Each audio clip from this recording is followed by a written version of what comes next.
Paano ako nakabili ng kondo nang hindi ako ang nagbayad? Ito ang ginawa ko.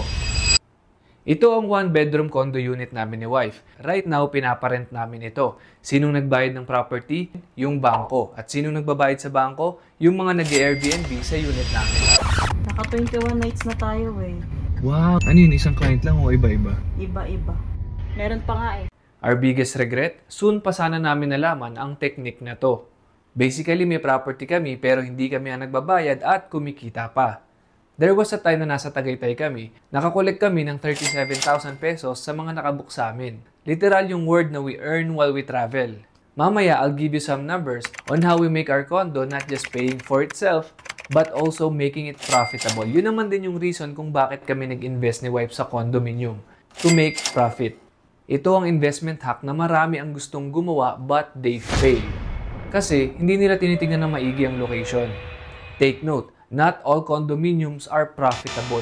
Yes, you heard it right. Maraming condo ngayon ang nakatenga lang. Paano kasi? Malayo sa airport, train stations, expressway, malayo sa mga universities. At higit sa lahat, congested na ang area. But on the other hand, imagine yourself having a condo, walang katabi, pero malapit sa ginagawang international airport. Walang hotel sa paligid, walang Airbnb houses, talagang solo mo ang market. Sa real estate, sobrang expensive magkamali. But if you got the right location, it will make your money work for you. It will not just give you rental income, but also it will help you survive your retirement. Marami na akong kliyente na maagang nakapag-retire na pa-relax na lang ngayon. Kasi marami na silang naipundar na rental properties. Now, here's the number. Ang singil sa condo ng rental ngayon kapag malapit sa airport ay nasa at least 3,000 pesos per night at ang average occupancy rate ay nasa 75%. That's 21 nights. So 3,000 times 21 nights equals 63,000 pesos. Now, i-less natin ang monthly amortization para sa bank. Mga more or less nasa 26,000 pesos monthly ang minimum ng monthly amortization kapag nag-loan ng mga nasa 4 million na property. May matitirang 37,000 pesos. Ngayon, ibawas natin ang around 15 to 20% for property management and housekeeping. Nasa at least 31,000 pesos ang net profit mo sa isang buwan. 21 days pa lang yan. And I can guarantee you kapag malapit sa airport ang property mo ay may chance ang ma-fully book tayo. Kung nasa abroad ka, I would recommend na mag-avail ka ng property management service para may mag-aasikaso ng unit mo kahit nasa trabaho ka o kahit nasa bakasyon ka pa.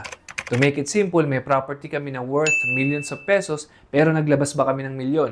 Hindi, dahil bangko ang nagbayad ng property namin. Ang nilabas lang namin ay 15% lang ng total amount, installment pa. Ito yung usual na required down payment ng mga developers habang ginagawa pa yung property. The rest, 85%, niloan namin. At kapag nakaloan na, dito na magsisimula yung best part. Dahil kapag fully pay na sa developer ang isang property, pwede mo nang makuha yung susi.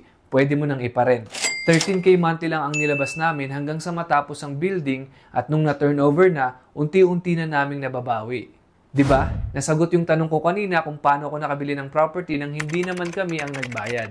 Kung gusto mo ng ganitong klaseng business model, I have good news for you. May ginagawang international airport sa Bulacan ngayon at malapit dito ang property na nire-recommend ko sa mga clients ko, ang Silaya by Vistaland. Take note, nag-iisang kondo lang ito sa ginagawang Bulacan International Airport. This airport is 6 times bigger than NAIA. It can cater 8.3 million passengers monthly. And that's 2 million weekly ang dadaan sa airport na ito. Ganun kagrabe pero walang hotel sa paligid. Soon enough, magkakaroon ng malaking problema. Ang scarcity sa hotel accommodation. Bukid pa lang ang most part ng area. Ang tanging meron lang ay ang nag-iisang pre-selling condo ng Vistaland, ang Silaya. Price starts at 11K monthly.